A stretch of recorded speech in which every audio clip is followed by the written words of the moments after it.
Pendant des années, les chansons de Jean-Jacques Goldman ont fait partie de la vie des Français. Elles passaient à la radio sans provoquer de bruit, mais restaient longtemps dans les mémoires. Elles accompagnaient les départs en voiture, les soirées ordinaires, les moments simples que l'on n'oublie pas. Goldman n'était pas une star tapageuse. Il était une évidence, un repère discret dans un paysage musical souvent agité. Puis, sans rupture apparente, quelque chose a changé. L'homme que l'on croyait indissociable de la scène a commencé à s'éloigner. Pas de scandale, pas de fatigue affichée, pas de chute artistique. À 74 ans, Jean-Jacques Goldman n'a toujours pas raconté ce qui a provoqué ce retrait progressif.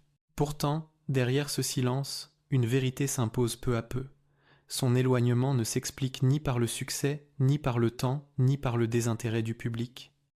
Il prend racine dans un drame précis, longtemps tenu à distance, lié à une rencontre musicale devenue irréversible.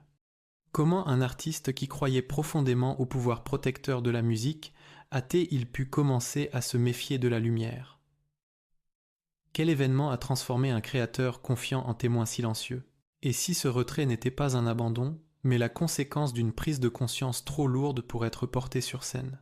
C'est cette histoire, enfouie derrière une chanson devenue culte, qui explique pourquoi Jean-Jacques Goldman a commencé à s'éloigner. Au moment où tout semble possible, Jean-Jacques Goldman est déjà au sommet. Les années 80 le consacrent comme l'une des figures centrales de la chanson française. Ses albums s'installent durablement dans le paysage, ses concerts affichent complets et ses chansons deviennent des repères affectifs plus que de simples succès. Goldman ne cherche pas à imposer une image. Il laisse parler les textes, les mélodies, cette manière singulière de dire beaucoup sans jamais forcer le trait. Son parcours n'a pourtant rien d'une ascension tapageuse. Il avance sans provocation, sans posture, porté par une écriture qui parle de doute, de choix, de fidélité à soi-même. Cette sincérité lui vaut une confiance rare du public. On l'écoute parce qu'on s'y reconnaît. On le suit parce qu'il ne promet rien qu'il ne puisse tenir.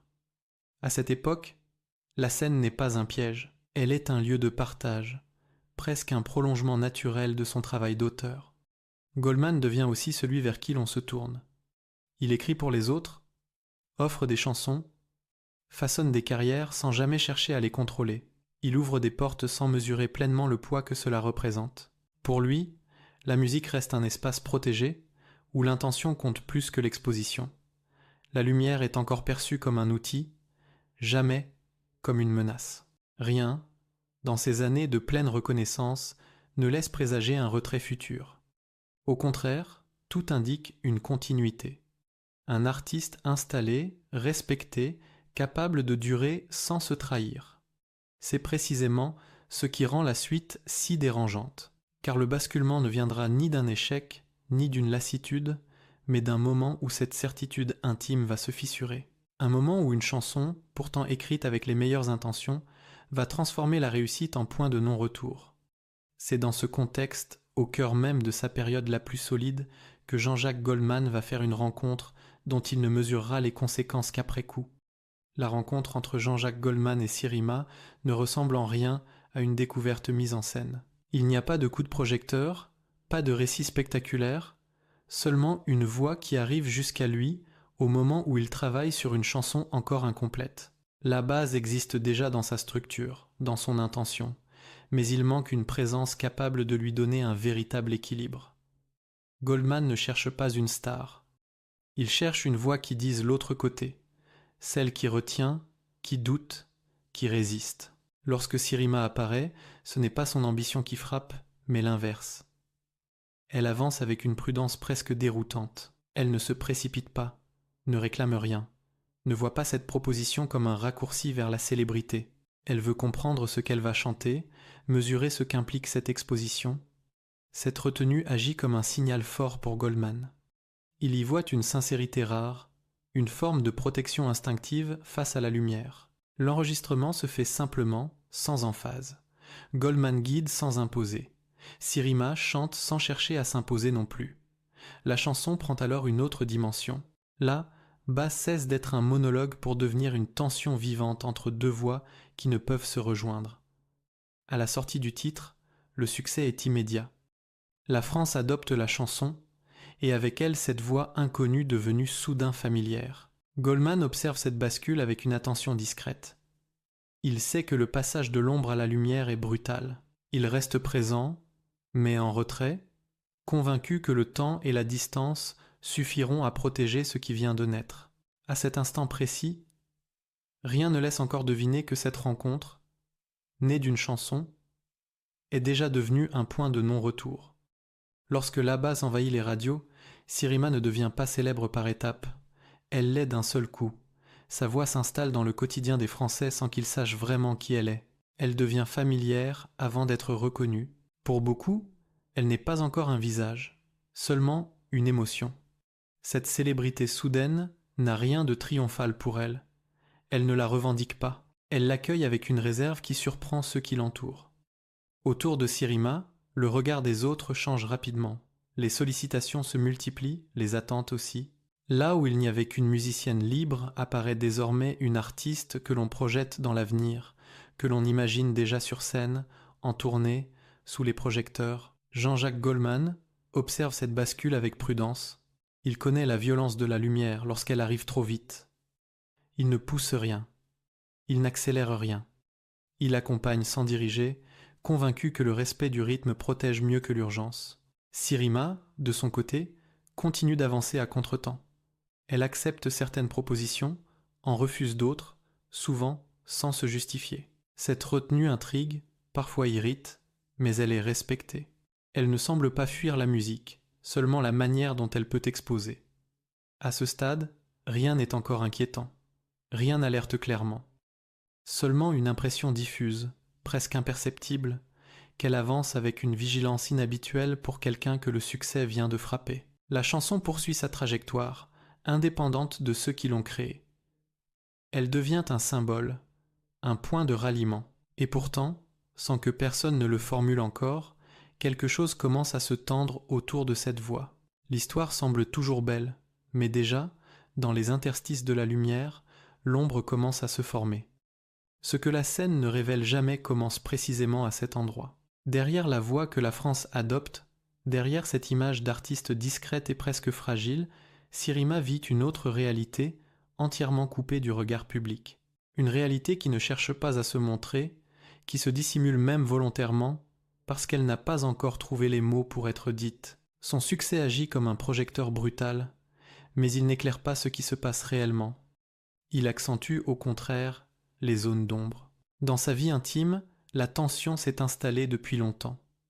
Une relation marquée par la jalousie, par le contrôle, par une présence constante qui surveille plus qu'elle ne protège. Le succès de là-bas n'apporte pas de liberté.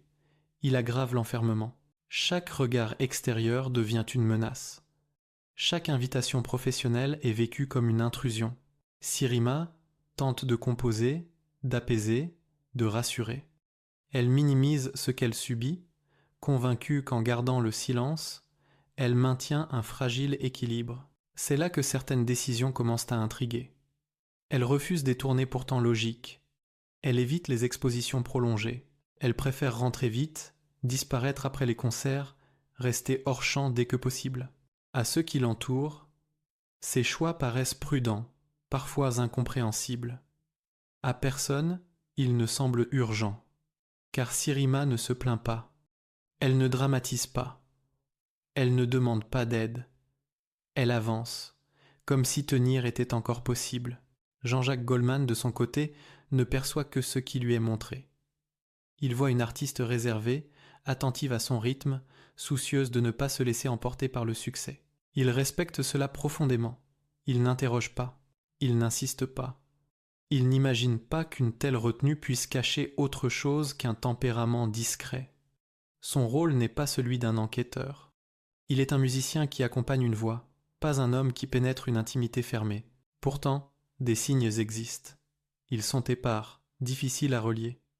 Dans certaines paroles écrites par Sirima, une fatigue affleure, un besoin d'air, une inquiétude diffuse. Mais à l'époque, personne ne lit ces mots comme des alertes. Ils sont perçus comme de la sensibilité, de la mélancolie artistique. La machine musicale continue d'avancer. Un album solo se prépare. L'avenir semble encore ouvert. Professionnellement, tout est en place. Sirima travaille, enregistre, projette même la scène pour plus tard. Jean-Jacques Goldman participe sans occuper l'espace. Il soutient, conseille, laisse Sirima construire quelque chose qui lui appartient. Rien, dans ce cadre, ne laisse présager l'urgence. Et pourtant, en dehors du studio, la situation se referme. La jalousie se durcit. Le contrôle devient plus oppressant. Sirima se retrouve à marcher sur une ligne de plus en plus étroite. Ce qui rend cette période insoutenable à regarder rétrospectivement, c'est son apparente normalité. Rien n'explose, rien ne fait scandale. Il n'y a que des silences, des compromis, des retours précipités, des refus polis. Sirima continue de chanter, Goldman continue de créer, le public continue d'aimer. Et pendant ce temps, sans témoin direct, sans cri audible, la tragédie s'approche, lentement, inéluctablement. Il arrive un moment où continuer à se taire devient plus dangereux que parler. Pour Sirima, ce moment ne prend pas la forme d'une scène dramatique ni d'un appel à l'aide publique.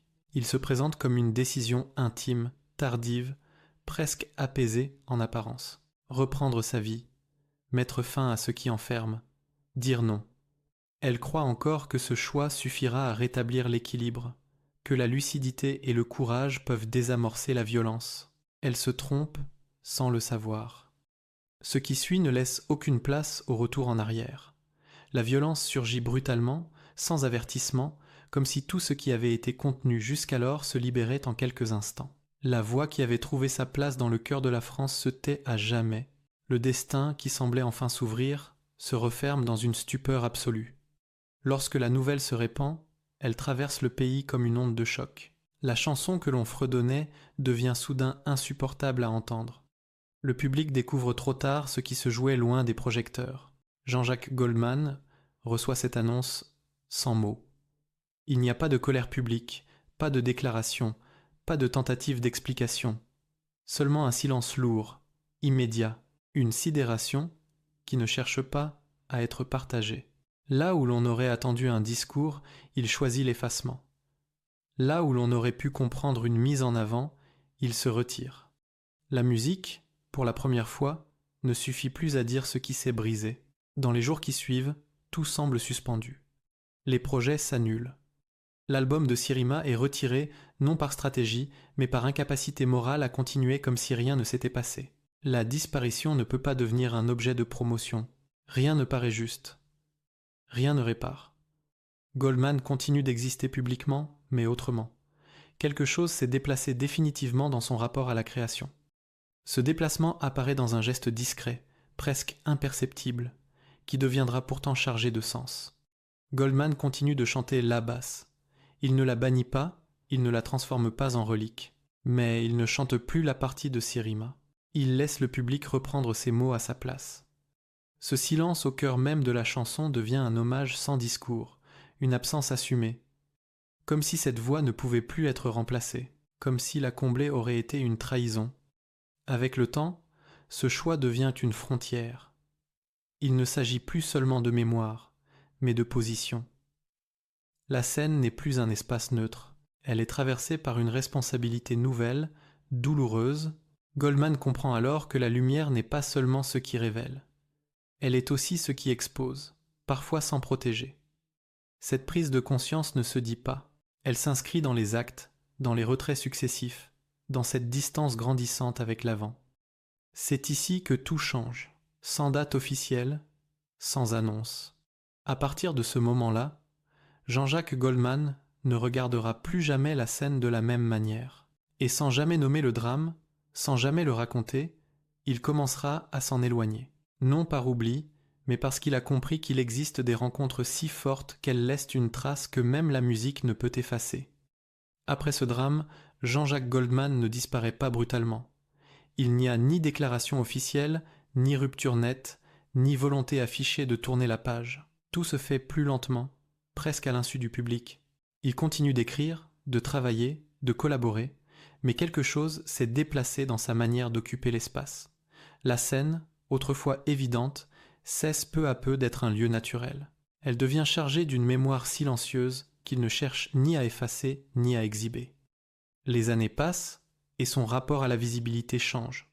Les tournées se raréfient, les apparitions médiatiques deviennent exceptionnelles. Goldman privilégie le travail en retrait, l'écriture pour les autres, les projets collectifs où la lumière se partage ou se dilue. Il ne s'agit pas d'un rejet de la musique, mais d'un refus de l'exposition, comme s'il avait compris qu'ouvrir une porte ne suffisait pas toujours à protéger ceux qui la franchissent. Pour beaucoup, ce recul est interprété comme une lassitude ou un simple choix de vie, mais en réalité, il traduit autre chose, une vigilance nouvelle, une conscience aiguë de ce que le succès peut provoquer lorsqu'il s'invite dans des existences fragiles. Goldman ne renie rien de son passé. Il ne renonce pas à ses chansons. Il accepte simplement de ne plus être au centre, de laisser l'œuvre vivre sans lui. Ce retrait progressif n'est ni une fuite ni un renoncement. C'est un ajustement silencieux, né d'une expérience qu'il n'a jamais transformée en discours. À partir de là, Jean-Jacques Goldman avance autrement, avec cette distance choisie qui marque ceux qui ont compris, trop tôt, que la lumière peut aussi laisser des ombres durables. À 74 ans, Jean-Jacques Goldman ne revient toujours pas sur cette histoire. Il ne la raconte pas, il ne la nomme pas, il ne l'utilise jamais pour expliquer sa trajectoire. Et pourtant, tout est là, dans ses absences, dans ses silences, dans cette manière de s'être retiré sans jamais claquer la porte. Il n'a pas fait de cette tragédie un récit public, encore moins un argument artistique. Il l'a intégrée à sa vie, comme on porte une blessure que l'on ne montre pas. Il existe des artistes qui quittent la scène parce qu'ils n'ont plus rien à dire, d'autres parce qu'ils ne sont plus écoutés. Jean-Jacques Goldman appartient à une autre catégorie, celle de ceux qui ont compris, à un moment précis, que créer ne protège pas toujours, que la beauté peut exposer et que la lumière n'est pas toujours bienveillante. Cette compréhension ne s'exprime pas par des mots, mais par des choix. Se faire plus discret, se placer en retrait, laisser les chansons vivre sans leur auteur. La rencontre avec Sirima n'a pas détruit Jean-Jacques Goldman, elle l'a transformé. Elle a déplacé son regard sur la scène, sur le succès, sur la responsabilité invisible que porte celui qui ouvre une porte. À partir de là, il n'a plus jamais regardé la musique comme avant. Non pas avec peur, mais avec une lucidité nouvelle, une lucidité qui coûte cher. Aujourd'hui, ces chansons continuent de traverser le temps. Elles sont chantées, reprises, transmises. Elles appartiennent à ceux qui les écoutent. Lui est resté en retrait, non par indifférence, mais par fidélité à ce qu'il a compris trop tôt, trop brutalement, que certaines histoires ne demandent pas à être racontées, elles demandent à être respectées. Et est-ce cela, au fond, le dernier message de Jean-Jacques Goldman. Parfois, le silence n'est pas une fuite, c'est une forme de vérité.